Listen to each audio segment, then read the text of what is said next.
कूड़े का उत्पादन 11,000 से 12,000 मीट्रिक टन के आसपास प्रतिदिन होता है।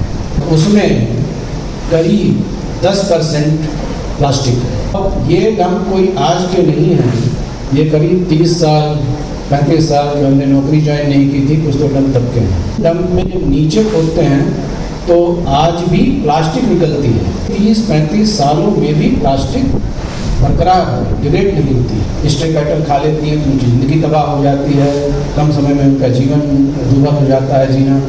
हम पे क्या असर पड़ रहा है एज ए ह्यूमन बीइंग, ये भी एक चिंता का विषय है। आप सब लोग माइक्रो प्लास्टिकों से जानते हैं। इस बैठक आज की जो हम लोगों के साथ है, आप हमसे मिल रहे हैं, ये बहुत महत्वपूर्ण है क्योंकि समस्या बहुत बड़ी है और बहुत जटिल है। दिल्ली में कूड़े का उत्पादन या जनरेशन कह लीजिए, उत्पादन तो क्या, 11,000 से 12,000 मीट्रिक टन के आसपास प्रतिदिन होता है और उसमें करीब 10% प्लास्टिक है। बायो माइनिंग हमारे 3 डंप साइट पे चल रही है जो कूड़े के पहाड़ हैं और तो काफ़ी हद तक सरकार ने कम किया हुआ है, पूरी शिद्दत से उसमें हम लोग जुटे हुए हैं और आने वाले करीब 1-1.5 साल में आप पाएंगे कि वो डंप को हम फिनिश कर देंगे। और ये डंप कोई आज के नहीं हैं, ये करीब 30 साल 35 साल जो हमने नौकरी ज्वाइन नहीं की थी, कुछ तो डंप तब के हैं। और मज़ेदार बात यह है कि उन डंप में जब नीचे खोदते हैं तो आज भी प्लास्टिक निकलती है और उसको प्लास्टिक को फिर हम डिफरेंट इंडस्ट्रीज़ में ले जाते हैं। तो आप सोचिए कि 30-35 सालों में भी प्लास्टिक बरकरार है, डिग्रेड नहीं होती है। और जब हम सड़क पे चलते हैं, पार्क में जाते हैं तो आइस और लगता है, प्लास्टिक दिखती है। और आप सब लोग पढ़े लिखे हैं, स्टूडेंट हैं, आप सब लोग जागरूक हैं।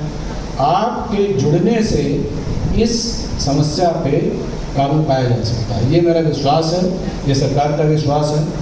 और माई भारत पोर्टल यही श्रृंखला में एक कड़ी है कि जिसमें हमारे नए ब्रेन्स, अब ये इंजीनियरिंग इंस्टीट्यूट है, one of the best brains of the country are here, faculty members one of the best brains in terms of faculty members are here.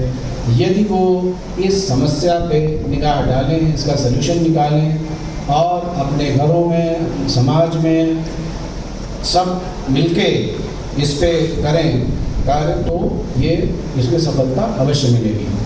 हम सॉलिड वेस्ट मैनेजमेंट के कंटेक्स्ट में RRR का अक्सर इस्तेमाल करते हैं। वो ये है कि जो हम इस्तेमाल करें उसको रिड्यूस करें। प्लास्टिक को ही ले लीजिए, हम उसको रिड्यूस करें, क्यों इस्तेमाल करें। जैसे हमारी साथी विजय जी कह रही थी, जिन्होंने अपनी कॉलोनी को जीरो वेस्ट बना के छोड़ा और वो उनका प्रयास है कि इस चीज़ को और आगे बढ़ाएं। तो रिड्यूस करें और रीयूज़ करें, झोले का इस्तेमाल करें ताकि रिड्यूस हो जाए, प्लास्टिक यूज़ ना हो, और रीयूज़ कर सकें। लेकिन band plastic, single use plastic का मतलब ये है कि वो यूज़ नहीं हो सकती है, उसको रिड्यूस करना ही उचित है। और रिसाइकिल का एक तंत्र होना चाहिए कि हमारे घरों से, पब्लिक फंक्शन से, जहाँ कहीं प्लास्टिक यूज़ हो रही है, कलेक्ट हो जाए और उसका सही जगह पे जा करके उसका निष्पादन हो। तो हमारा आह्वान है MCD की तरफ से, सभी लोगों को रिक्वेस्ट है कि आप सब लोग भारत पोर्टल पे चढ़ के रजिस्ट्रेशन कराएं और रजिस्ट्रेशन कराने के बाद में समाज में, अपने घरों में, अपने मित्रों के साथ, अपने पेरेंट्स के साथ इस चीज़ को और ज़्यादा से ज़्यादा मुखर आवाज़ में जनता के सामने ले जाएं ताकि हम प्लास्टिक का जो ये न्यूसेंस है इसको कंट्रोल कर सकें। इसके बहुत इल इफेक्ट्स हैं, बताने की ज़रूरत नहीं है। स्ट्रे कैटल खा लेती हैं, उनकी ज़िंदगी तबाह हो जाती है, कम समय में उनका जीवन दुर्भर हो जाता है जीना। और ये तो दूर रही बात जो भी दिखती है, हम पे क्या असर पड़ रहा है एज ए ह्यूमन बीइंग, ये भी एक चिंता का विषय है। आप सब लोग माइक्रो प्लास्टिकों से जानते हैं, तो ये बहुत ज़रूरी है। और मेरा निवेदन आप सबसे और आपके थ्रू विशेष साहब से है कि इस यूनिवर्सिटी को भी आप जीरो वेस्ट यूनिवर्सिटी बना दें।